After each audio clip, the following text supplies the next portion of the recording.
Good evening, everyone, and welcome to another LP Alliance Solidarity stream. We are LP Alliance in the Caucus Coalition, rebuilding the Libertarian Party and revolutionizing the Liberty Movement. My name is Amanda Griffiths, and we are joined by the new state chair and vice chair of LP Colorado. Keith, tell me how to pronounce your last name so I don't make a fool of myself here. Laube. Laube. All right. Keith Laube and Doug Jones. Thank you so much for being here, guys. Well, thanks for having us. And congratulations. Yeah. I know it's probably been a weird couple weeks. Yeah. Yeah, it's been months ordeal, actually. The whole year, really. Yeah. Well, yeah, no, it's been a bunch of false starts.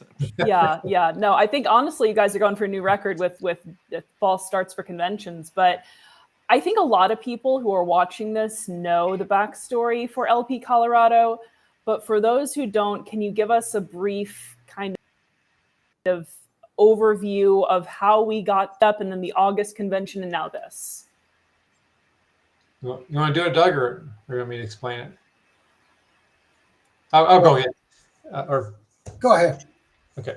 So back this spring, the past board scheduled a convention end of May, and per our bylaws, you need to do a 45-day postcard notification. Typically, it's a postcard to all of the eligible delegates, which are sustaining members. So they didn't do that. And then come out May 1st, we get we just found out through the website the convention date and everything. So May 1st, we get a notification they canceled. And they sort of said, well, the venue canceled us because, the board put some nasty things in the Denver newspaper. So they rescheduled for end of June in Holyoke, which is the far northeast corner of Colorado, which is fine. It's a nice small town, a couple thousand people. But for me, I live in Southwest Colorado, so it's like an 8-hour drive. I would actually be closer if I lived in Des Moines, Iowa. It'd be like a 7-hour drive. But so they had it, they then about, the week of the convention, they said, we messed up on the notification again, because state law says if you elect officers, you need to do a 15-day notice and a newspaper of general circulation. And so I guess, 5 days before the convention, they realized they didn't do that. But they left it on the website until like Friday, the day before the convention. So, and there were some bylaws that were proposed, that were notoriously bad. They were going to get rid of the judicial committee and audit committee, reduce the board from 11 members to 4. And then that board could decide basically who's a member, who's not. If they didn't like somebody, say, well, this member, doesn't justify or doesn't meet, whatever. They could oust people. And so we were really paranoid about, one, canceling the convention several days before the convention by the state chairs. That, that's not proper notification. So we rounded up folks and we showed up in Holyoke because we thought maybe they'll show up and pass those bylaws, because there's nothing against passing the bylaws, because there's no notification for, they did the proper 45-day notice postcard. So we were there and we had there's only two people showed up from the state board, and they say, there's not a meeting today. And say, well, the delegates are here. So we held our own convention. And then we had to continue it to August so we could elect officers. In early July, they said, we're going to have the convention October 18th. And so, this is going on in other states where they cancel stuff, and there's just a lot of games. This is like, being on recess as a third grader. But we thought, well, what if they cancel in October? What if they don't do notification right? Then we're sort of stuck with our bylaws between conventions. There's so many days, and then in Colorado, to get our candidates on the ballot through convention, it's so many days before the primary. So we have to have the convention in April. So really, October 18th was the last day you could possibly have it, according to current bylaws. So we end up doing that. We end up electing some officers, and we said we wrote letters to Secretary of State, explain this is the situation we're in, and here's what's happened, here's what we've done, and we hope the convention will happen in October. If it doesn't, then this is our backup plan. And I think that put some pressure. They end up, when we had a good convention this past Saturday, good turnout, and that's what we all wanted. I just wanted as many libertarians there as possible and let the cards fall as they want. I mean, let people decide what kind of leadership they want. And at the end of the day, that's what happened.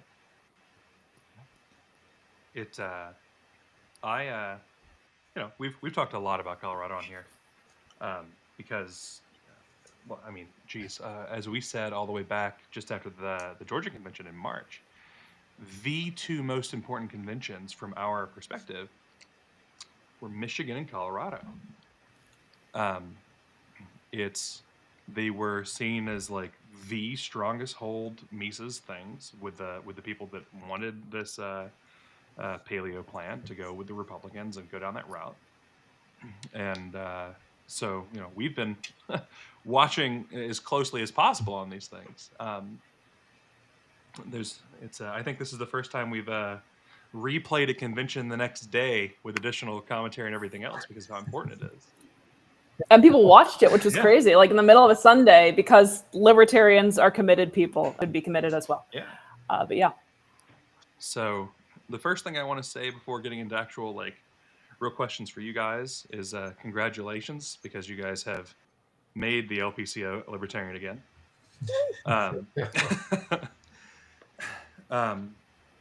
So I would like a quick background on you both. While I've looked into your background, I'd rather hear it from you guys. So what's your journey been in libertarianism, and what you're hoping to see in the future as the duo to the kind of core duo leading the LPCO forward? Doug, you can go first. Well, I can start, I guess. Okay. Is my volume okay? Yes, sir. Yes. First of Yours all- is good. Kyle's is not. I always have to adjust it. Okay. Go on. I started getting active in libertarian politics in the 1980s and became the chair of the Utah Libertarian Party, the state Libertarian Party, in 1989. I had a great mentor in that. The chairman of the party was fantastic. In fact, sorry, Keith, but I've never met a guy who was more dynamic, really, as a chair. And he was his name's Bob Waldrop, and he's passed away since. But anyway, he mentored me. He introduced me around as the chair of parent. He mentored me so well and brought me in, and I was young, 33 years old. When I got in, one of the things I did was implement a precinct level organizing, and we actually had a precinct caucus night, and we, maybe 50 households across the whole state of Utah. But it was fantastic. It's a great way to find leaders and to find possible candidates. So anyway, I implemented that program there, and since then, I ran for Congress in Utah, in Utah's 3rd district, and fairly active in Colorado. I helped organize the El Paso County bunch, and came down from, I was living in Denver at the time, but had been in Colorado. So I helped organize that group there, and that was a dynamic group. We had 40, 50 people out to one county's meetings and events, and that went really well. Awesome. Then I left the state for 10 years. Yeah, I left the state for 10 years and went to Idaho. Came back, and the party was pretty much by then. At least it was much smaller and less exciting, I have to say. But the thing the straw that broke the camel's back was the Invitation National Convention. I said, that's not a libertarian party anymore, and I quit. I quit for a short time, and then I realized, that's exactly what they want me to do. I know the people like me, involved, and try to bring it back. This libertarian commitment is just kind of a long-term thing. You know, if we'd on Saturday, last Saturday, if we'd have lost, the plan would have been the same. Sit there, stay involved, and get things done, grow the party, you know? Win or lose, it's got to be the same mindset that takes over. You stick in there and you make it better by participating.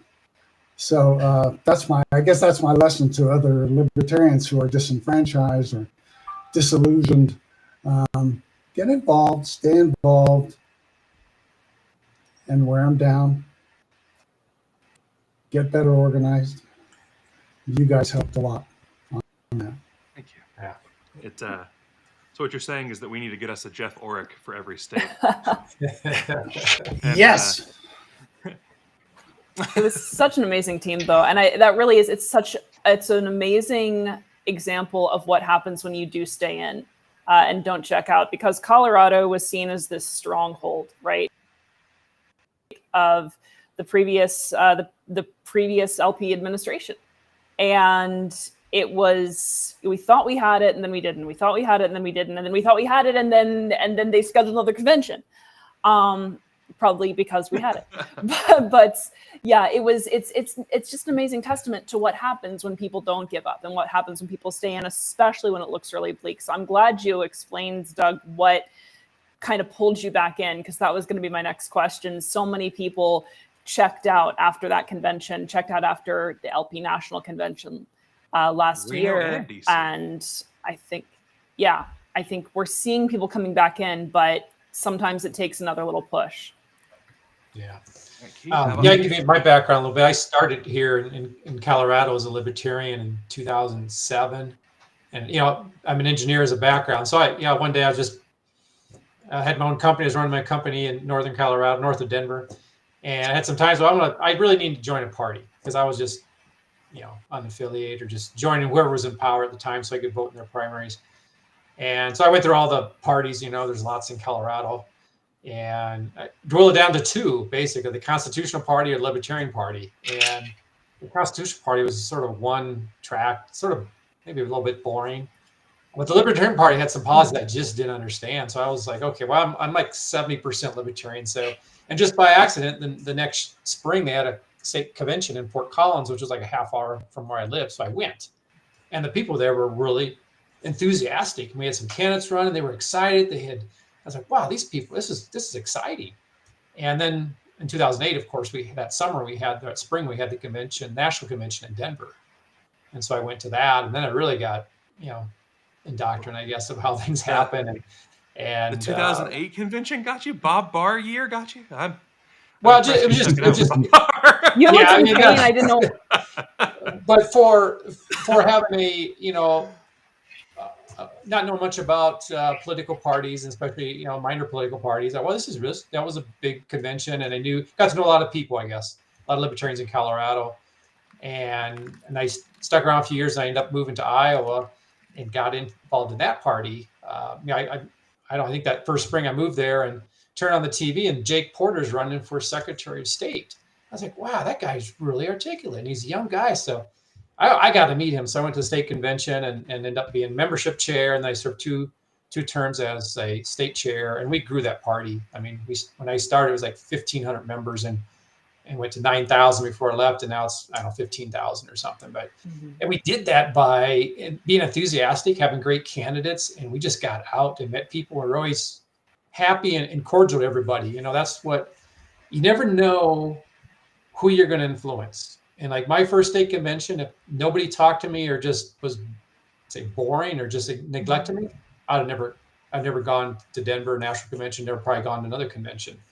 But people were enthusiastic. They were really driven and excited about what they were doing. And that energy is what you need to have when you meet people for the first or second time. And I did not get, unbelievable, in Fort Collins, that first state convention, I did not get the 5 or 10 or 15 questions of seeing how libertarian I was, because I was in like 70% libertarian. There's like much of issues I just didn't care about. I mean, drugs, like I don't do drugs. I don't even do aspirin. I mean, not that I'm against it or for, but it doesn't fit in my life, so I don't really care. I mean, That's where I was. You don't take Tylenol because there's apparently like a Tylenol Libertarian connection, but yeah, pipeline. He already told you he's an engineer. So anyway, back to my journey. So in 2017, similar to Doug, I moved back to Colorado. I moved to the West Slope, about 5 hours west of Denver, and I went to a few conventions. Like, oh man, I could see the writing on the wall. I mean, our conventions, we had big numbers, 100, 150 people at conventions. And there was people that didn't get talked to. I mean, I was there too. I was trying to, but our members, I think, were just burned out, or there's too many people, and we didn't keep making those people contacts. And Nick Sarwark was at one of those. Is you guys got to open your boxes too small. You got to let other people in that are 80% libertarian. They don't have to be 100% libertarian, because we were sort of notorious about doing that checklist. And man, if you're not 100% libertarian, what are you doing here? And that's death. I mean, but yeah, then COVID happened. That's sort of really what I think. I mean, nationwide, I think that really hurt the party, because we didn't get together. We didn't have a convention. And then, I don't know, 22, 23, I was busy those days of convention. I come back in 2024, and oh my gosh, our party was totally different. It was Doug and I and a few others, like, oh my gosh, what's going on? It was a whole different party. And then 24 was just our leaders became notorious of doing deals with Republicans and just changing the whole message of the Libertarian Party. And I'm not against new ideas, trying something, but when our membership is going down, I mean, we lost 15% of our members in the last 2 years. That's over 7,000. And you have to look at, I mean, if you're on the state board, you need to be looking at those numbers, say, what we're doing is not working, unless we want to decrease membership. I don't know what the goal was, but yeah, to me, it's all about people contact, and you never know. Someone comes to a meeting or a gathering, they might look not interested, but you might spark something in them, and they'll come back in a couple of years, and they might be a strong candidate or a party leader. You just don't know. So my message to everybody out there listening, hope is key. You got to have hope and energy and enthusiasm, and you got to believe you can. I think there's a quote by Teddy Roosevelt: if you believe you can, you're halfway there. And so you have to believe you can, get a plan. And that's really what we did this year. If that convention was in May, it would have been a different kind of convention, because we were just starting to organize this spring. We should have started earlier. And actually, we built a really good team. We kept bringing in more people, and they were enthusiastic. And so this whole process of 3 conventions has been sort of marketing, but it's been a group building experience. And I think we got a lot of energy now that we've attained some of those board positions. We got a lot of energy moving forward that we can really go out and do great things. So how often do you go? Oh, sorry. No, go for it. How often do you get a chance? Delay that causes it, right? How often do you get a chance to go into a term as a leadership team already having worked together for 3 months? That's a fantastic opportunity, and we're solid. We're solid. That's what's amazing. It's very amazing. Is and that all the time we see that in the state that we help organize, and we see that in LP Alliance, that there's this bond that we have because we're fighting behind the scenes and we're fighting together. You already have that sense of how people are going to, and sometimes we're fighting with each other, but you have that sense of how people are going to work together, and you've been through it. You've been through a lot of the trials already. Doug already shared some of what kept him in the game, but Keith, what kept you involved in the party when things just looked pretty horrible? Yeah, my situation is a little different. I think I was always in the party. It just more, after being involved in the Iowa party and coming back to Colorado, I'm on the western slope, so I'm really isolated from a lot of the population's based in Denver, the Front Range. And then I was working for local government, so I'm working directly for elected officials. And if you get too active, sometimes you get some backlash with that. I just needed a break for a couple of years. Right. Yeah, we did a lot of work in Iowa, and I just waiting, I guess, for an opportunity where I could step in and help. And so I think I was always there, but really what triggered me was when I saw, Kennedy trying to get on our ballot, and then the national convention, the convention having Kennedy and Trump both there at the national convention, then Colorado trying to get Kennedy out of the convention, then fall rolled around, they start throwing these bylaw proposals out. I was like, this is not even, bad leadership. This is terrible leadership. I mean, that drew it for me. It's like, I'm not going to stand by and just sit and watch this happen. That's not going to happen.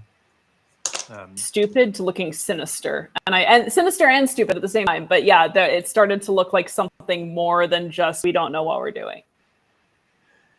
Yeah, and I never know what people's motives are, but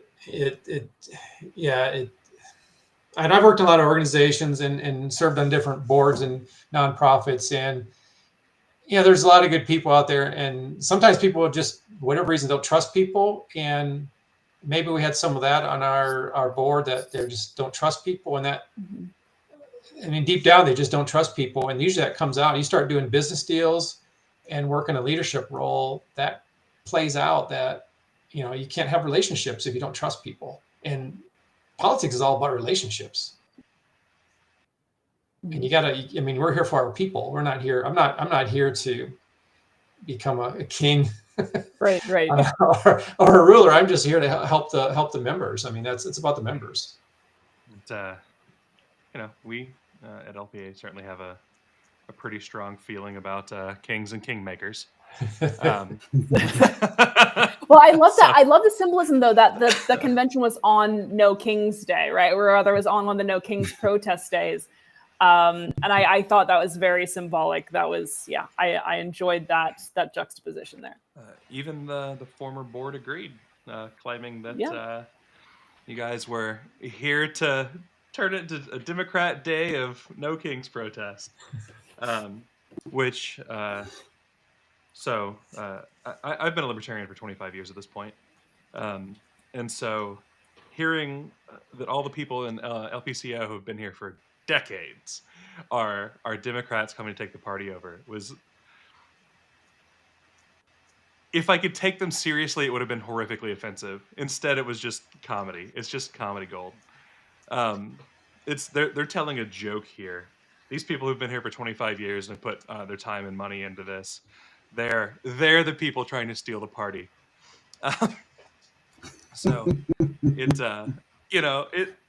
it's amazing. It's the people who just came in, who were forced to pay $25 to the National Party to be on the LNC. Those are not the interlopers. No. The people who've been here for 20, 30 years and done all this effort. They're the problem. It's a long con, Kyle. It's a very long con. You should actually admire it, quite frankly. So, So, we intend to poke a lot of people in the next couple of weeks from LP Colorado. You guys really have given a pretty amazing playbook for what this has to look like if things are particularly rough for a state. So on the organizing side, right? We've touched on the idea of how important the team is, how important having a team is, how important leadership working together is. What and obviously, LPA has been involved to some degree, so we've seen some of it. But what did that look like? What did that organization look like? What did it look like to have people working? How did you find your members? Is the claim that's been going around that Karen Ann secretly did everything? This is all Karen Ann's project and everything. Is that actually true? Etc. What did that back end really look like? Fairly libertarian, I'd say. Very chaotic. At least a lot of great ideas coming from a lot of different people. And Karen Ann was instrumental. Really, she did help so much, but she was never the queen of it all. She was never the full instigator. She helped us put form to our hopes. She helped us organize a convention, and if you've been on in a convention where Karen Ann was on the other side, you know how important it is to be organized. And so she was the organizer. She gave us good tips and tricks all along.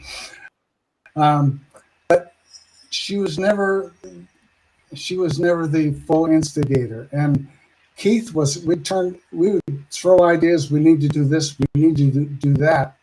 And then Keith would come in like with a sane mind and say, you know what, we need to do that. And I'll go, yeah, you're right, Keith. Well, Keith, there were certainly times as the you plan stayed was out of developing it where I too was much. like, Keith, we got to do crazy things here, Keith. Yeah. Well, I've been just work related. You have teams and you have people with different skill sets, and so you take advantage of that. And we have a diverse group. Most libertarians are quite diverse. We all come from, well, we're like the island of misfit toys. That's one way to put it. But you use those strengths and you assign people accordingly to do that. And then the key is with any group, set your priorities and stay focused. And because there's always distractions, you can go down these little rabbit holes, and you only have so much time and energy. You got to keep people focused on what's in front of us now, and that's just leadership and goal setting. And this was an odd one because there was no playbook. We didn't know what was happening. But I think maybe Amanda or something brought up, how'd you get your people? Well, we started looking at who's the sustaining members, and you can get that through Secretary of State's office, and then we had people. Well, these people were in the party 10 years ago or 5 years ago, and they left. Well, let's call them up, and then end of June, early July, we said, well, let's get these people back in, get them registered if they're not registered, and get them a sustaining member of, they have to pledge $25 to the party.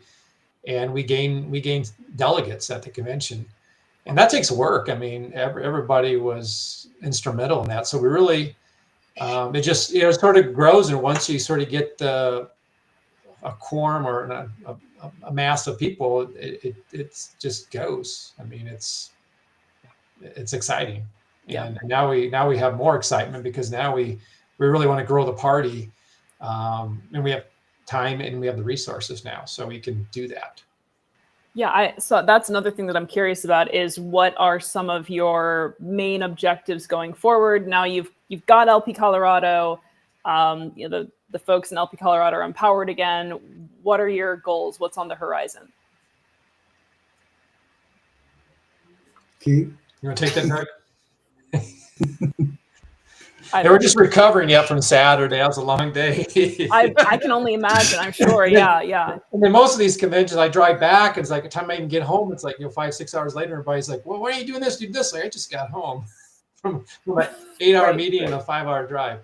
I think we're going to have a board meeting. We'll start looking at what our priorities are, and there's lots of them. There's lots of things we need to look at, what's been done, and where we go from here. And Doug, why don't you talk about do you want to talk about your L train plan? Or I don't want to spoil it for you. By the way, we have 4 or 5 former state chairs in this bunch. So dialogue is a lot. We got to do this. We got to do this, and there are lists going on everywhere of we have to do. It's fantastic, and people know what we need to do, and so we jump right into it and start committees already, and that's great. Now the L train, we decided to call it, is a way to get involved at a precinct level. So I have a list of libertarians in my precinct. It's 20 people. 20 people who are libertarians in my neighborhood, and I realized that the guy 2 doors down is a libertarian. I didn't know that. And there was 1, 2, 3 other people on my street who are libertarians. And it really transforms your whole idea about how well doing, because even though it's just a small percentage of the population, you realize they're around.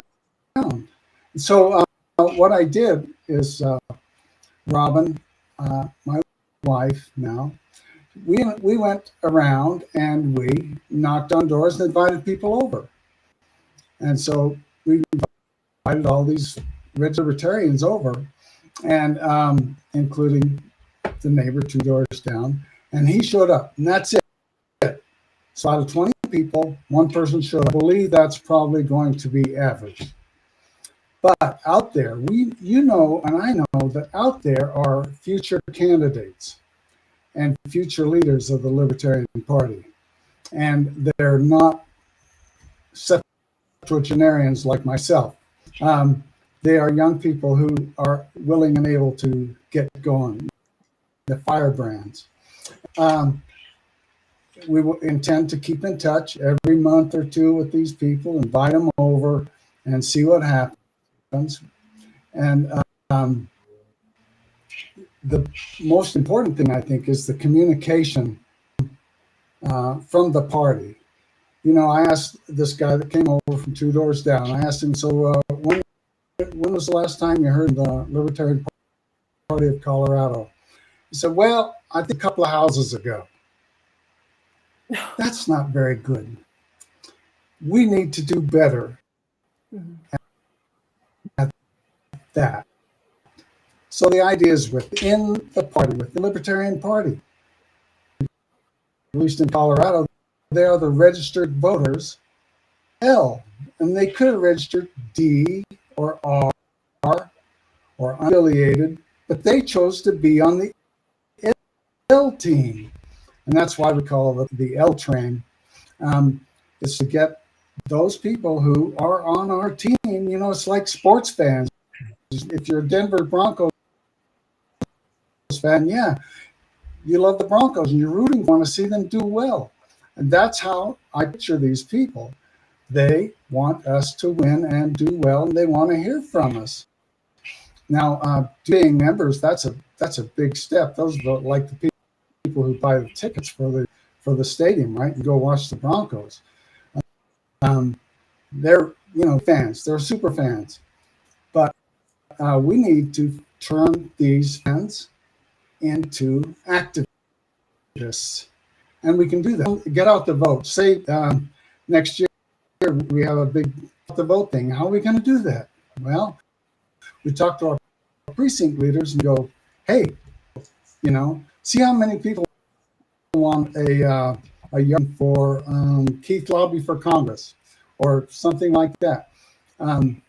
Just ask them, and then you communicate that with the state leadership, and then you've got the vote. We go out on our e-bikes. Okay, we're old, right? Out on our e-bikes, and we drop a note on each of these houses. We knock on the door, and somebody says, we drop a note, and they come on over, or, you know, next year it'll be, hey, remember the Libertarian, you know, or would you like a yard sign for Keith? Something like that. And that, in my opinion, that's a great way to work with membership. Now, that's not outreach, right? That's in-reach.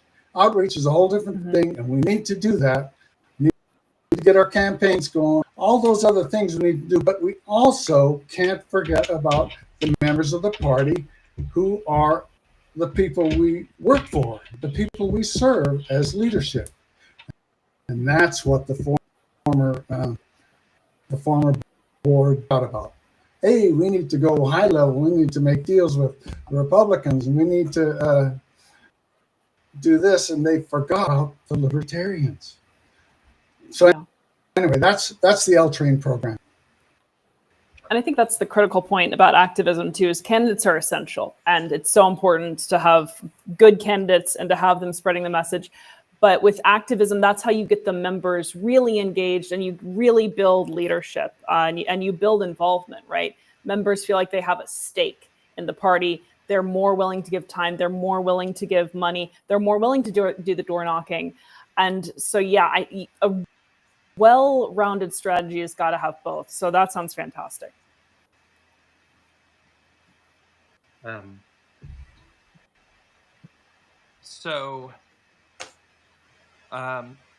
If you had, so for the other states that are going through the same fight, right? You know, a lot of people who are watching are also in states with boards that are similarly rough, as the previous board in Colorado had been. What so obviously the advice of you have to stay and you have to fight is huge and is the number one thing there. What, from your perspective, is the most important part of organizing beyond that to get the people in? Well, I think, Kyle, you need to, I mean, if you got a state convention coming up, that is the place you make change. So you really need to know your bylaws and know who are those voting delegates, and is there a time frame they have to be registered or paid or something. And it takes some homework. I mean, it's really about numbers, and then it's about numbers and relationships.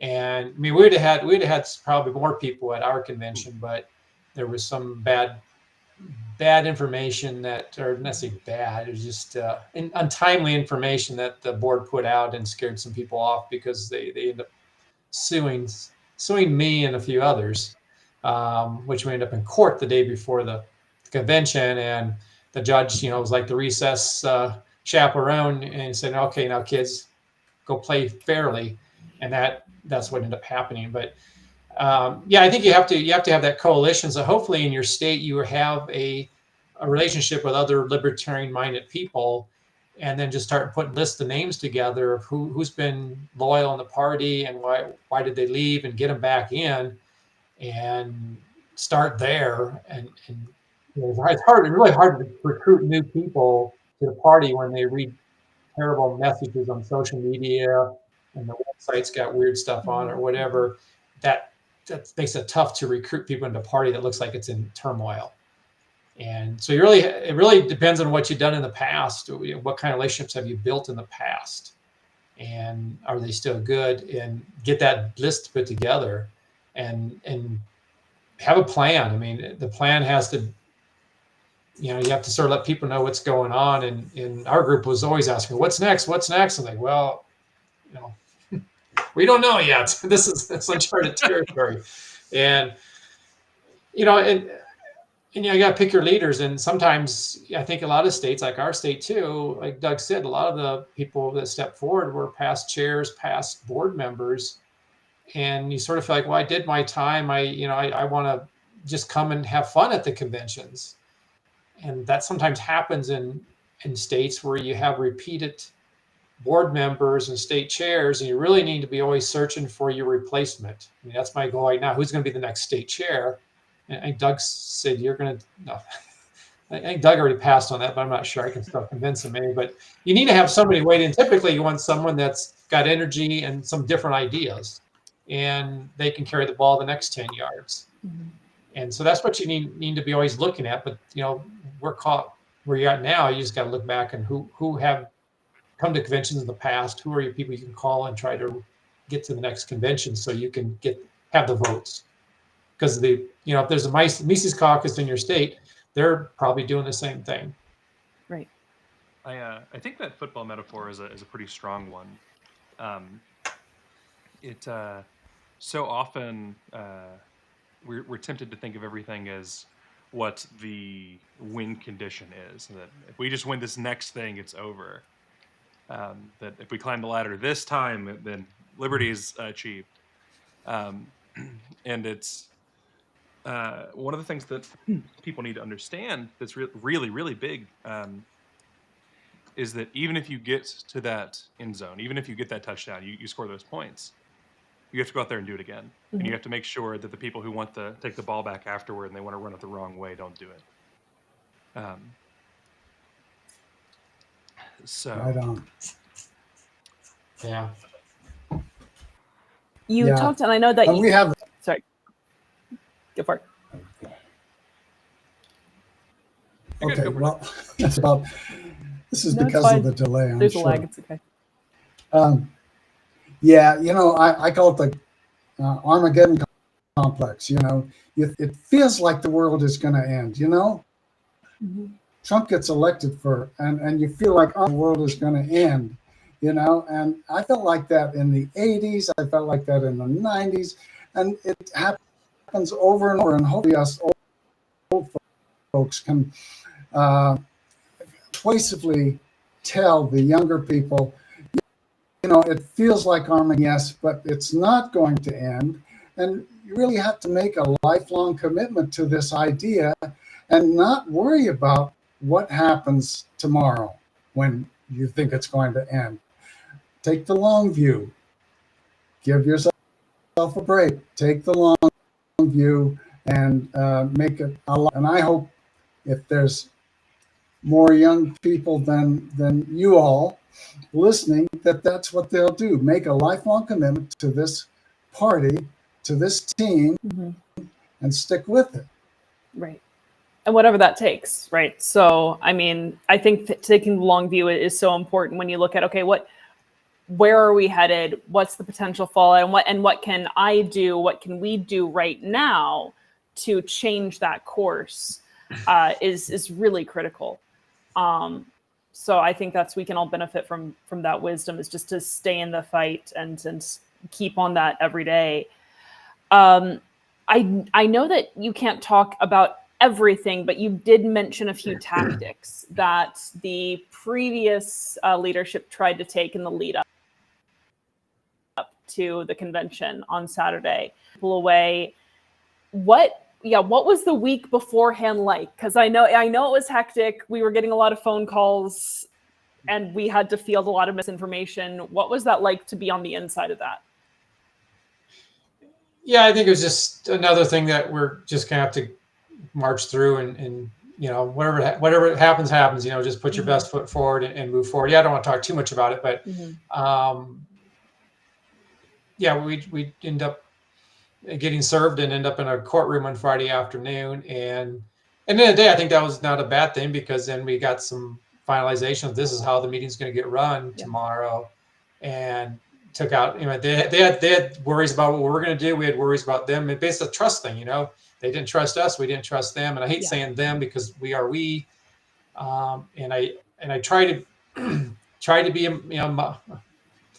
a libertarian that's acceptable of everybody. And the Mises Caucus, I really don't have anything against them. I was fine. I knew they were in power, but when they start having bad leadership and just doing things that were against the bylaws and blatantly doing that because they knew that was against the bylaws, well, that's, that is bad. I mean, that's one thing this country is great about, United States of America. People do business because if I go to your house and install a refrigerator, I expect I'm going to get paid. If I don't, I have recourse.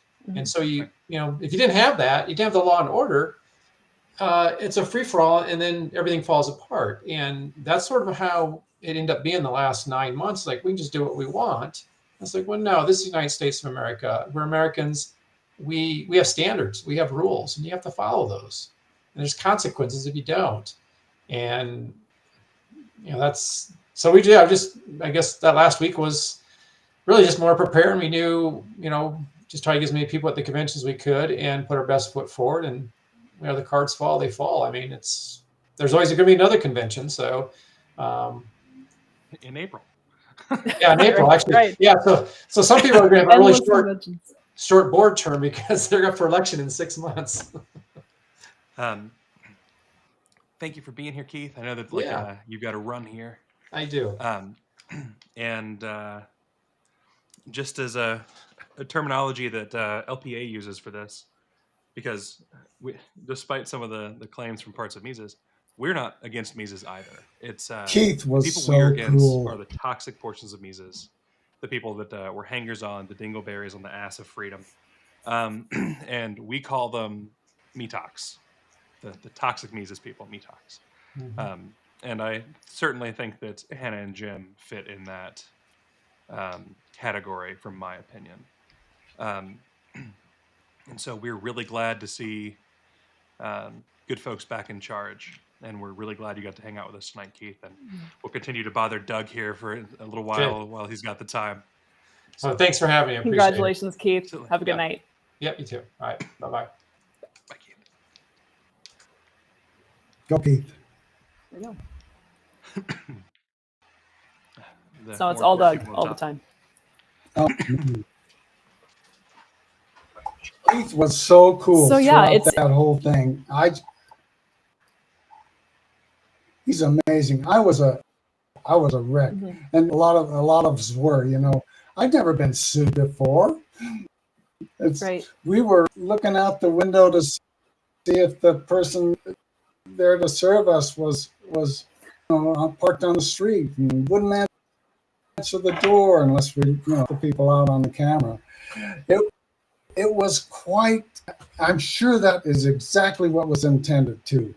And we talked about it too much. We worried about it too much, and so Keith kept us on track, and kept us from getting forgetting about what we needed to do. And Keith went to the hearing. He was great, and Karen Ann and Keith got the restraining order. It's nice to have leadership that really is cool and collected. Yeah. And it's amazing. I mean, you really did put it so beautifully that when you are working together for this long under fire, prior to actually taking any leadership position, I don't know, it makes it feel like taking that leadership position and working together in that context is going to be a little bit easier. But yeah, no, I'm sure it was an incredibly intense week for you. I was hearing about it, over the phone, and it wasn't happening directly to me, but, every single phone call was something new. Every single phone call, something had changed. And then watching the convention the day of, it to just all fall into place. And I don't know what you were expecting. It was down to the wire. We did not know how it was going to turn out toward the end.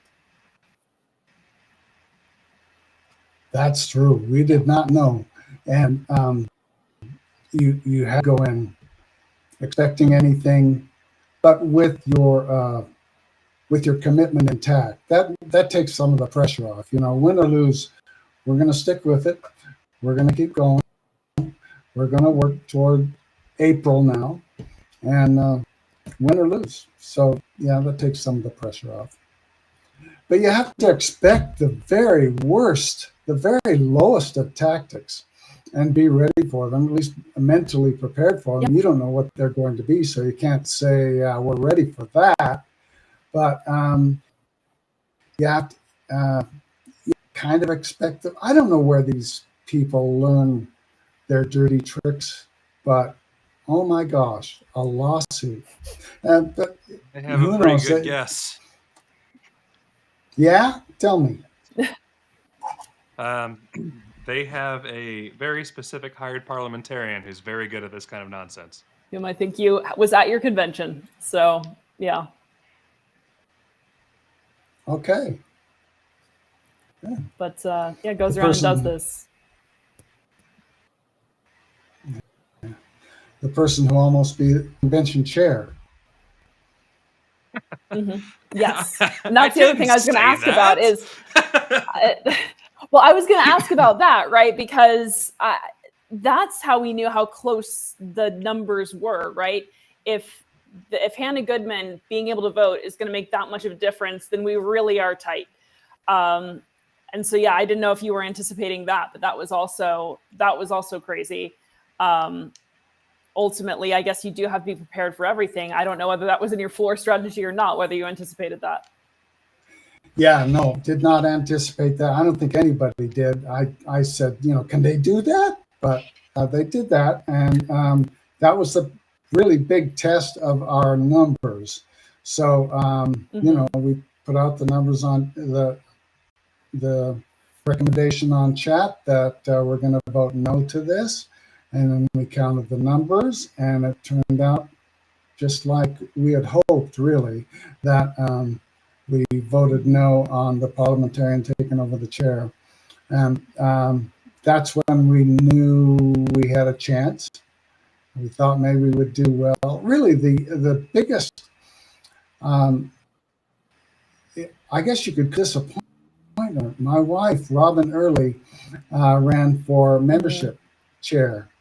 She just jumped in the last 2 days to do this and gave a great speech, stood up there with a lot of poise, and she's got a lot of experience in this sort of thing.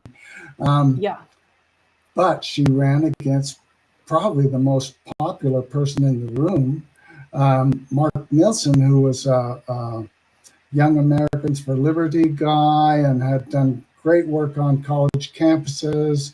And I liked the guy. Everybody loved the guy. And Robin lost by one vote.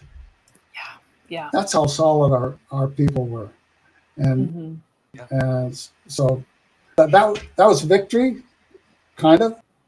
Yeah. A Pyrrhic victory. Yeah. We lost, but oh my gosh, only one vote. Not bad. Right. Well, that's the importance of having a group of people in that room and having a group of delegates who are going to stay the course and who are able to cohere around a slate and around a particular group of people. Mises has always been great about that. They've always been voting for, here's what we're voting for, and now go and do it. With the kind of work that I guess we do, we want people to be more independent in terms of the decisions that they make, but ultimately you want people to come to the decision that's going to get us the majority. So it's a delicate balance. Yeah. The treasurer job was Bennett Rutledge, and we were endorsing Bennett going in. And then kind of out of nowhere, Allison Spink ran for treasurer. And Allison Spink won the job last time, and I voted for her. She seemed fantastic, very good accounting background and all that. Stood up and ran for it this year, and so voted for Allison. Allison had been run off. The RFK thing happened last year. So having her back, kind of, well, a lot of us supported that, even though Bennett was our candidate going in. In Allison's case, that's kind of a good touch on the part where, like, we're not against Mises, right? Allison was at least Mises leading. I don't remember if she was ever actually hard Mises or anything, but like she was at least over with Mises, and like she liked Hannah Goodman and everything else. And when the line was pushed on RFK, she was like, I'm not with that. No. This is wrong. I'm against this, and that's a strong principled stance. And I have to respect the hell out of that. Yeah. She seemed very competent and very principled. So you have the next convention in April, I guess. So it feels like just one after another.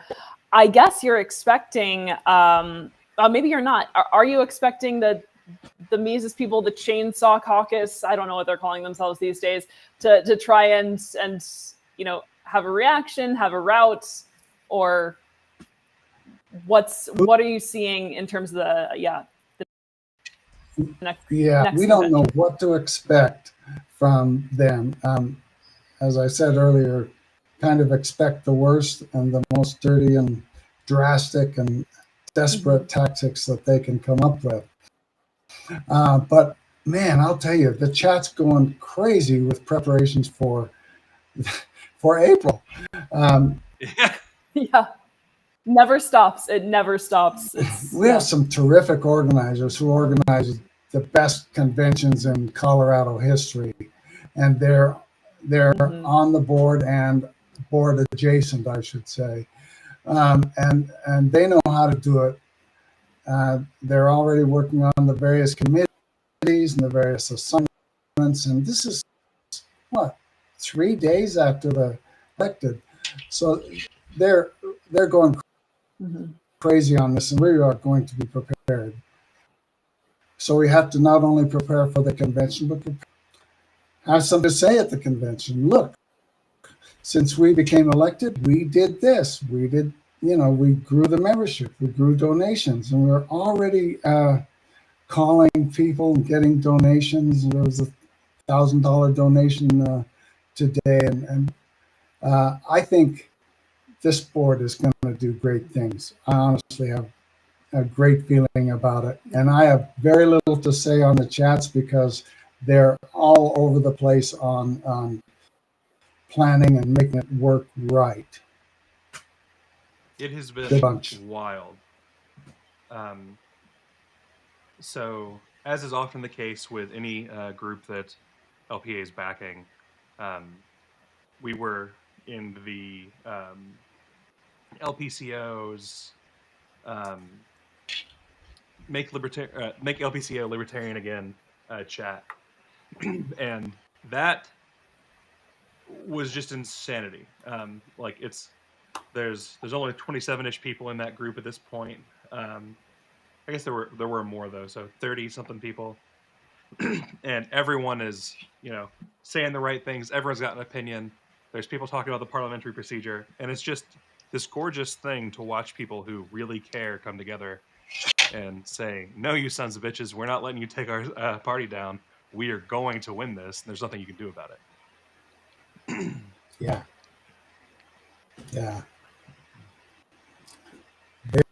Very happy about that. Yeah, it was amazing to see the team work together and that coordination. Sometimes you see that, and sometimes you don't. But yeah, Colorado definitely pulled it off. And again, it was supposed to be this Mises stronghold, and you saw them pull out all the stops. They had Angela McCardle come out. They had Austin Peterson come out. Apparently, he's upset because he didn't have a big enough audience for his speech. I don't know, but he's very upset. He's posting all over social media. You feel bad for the guy. People didn't come and see him talk, but yeah, it's incredible what people can do when they just decide. Yeah, and the opposition they always target the top.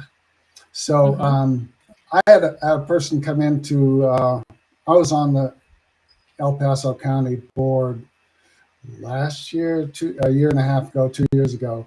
And we had a person just showed up at a meeting, and she was young and had people skills and all. And I'm like, yeah, why don't you get involved and help us out and maybe, work your leadership or something?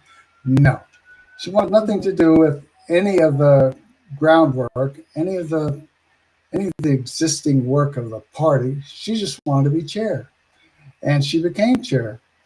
With the help and support of Hannah Goodman, and they're really tight, and so it's going to be a transition, or seeing if we can get the El Paso County bunch into at least operating under laws, not violating those.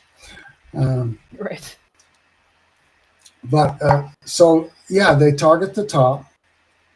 Always target the top, and the LNC and the chairmanship of the LNC. They target that, and they're momentarily successful that way, but they're not deep. They don't have the roots. They don't have the fans. To go back to that analogy, they just want to be coach. They just want to be quarterback. Yeah. So thank you so much for being here with us tonight, Doug. It's we're so excited. It's over the next couple of weeks, we've got at least 2 more of these, maybe a third, depending, where we're going to be talking with members who are behind the scenes working to get even more of this process out to everybody, to really get people their thoughts and the ways they've been thinking this through, and show exactly how strong solidarity is. And of course, I've got to be honest, we're going to be proselytizing to you guys that you've got to come help LPA and LP Solidarity in winning all the other states. You guys have found something that's successful, and we made sure to pull the Michigan folks in, and the Michigan folks work with us, and we work with them, and now they're continuing forward. It's every time we see one of these successful states, it's just like, all right, well, you guys gotta come over here and help everybody else now. We gotta we gotta get together. Leading by example. Yeah. Well, on my way out, I just want to say to you guys, for all you've done, your encouragement above all has been a huge help. You think you're on an island out here, and then you find out, you've got such good support from you guys. And Kyle, when you sent us a congratulatory message, we were reading it on the way home, and I looked over at Robin. She had a tear in her eye, and I had a tear in my eye. And shit, these guys are fantastic. And a special thanks goes out to Kelly from Hawaii for all the phone calls. Made some amazing calls. My understanding, yes. She was great on the phone, and she called a lot of people. Thanks so much for all you do. Yeah, thank you so much. And again, it's inspiring to watch you all. So thank you. So for everybody watching, make sure to hit the like buttons, hit the share buttons, and as always, if you want to see more of actions like this, a lot of us are doing this for no money going toward us in any way, but it would be a lot easier if money that's coming out of our pockets for things like call programs, etc., could be coming out of everyone's pockets.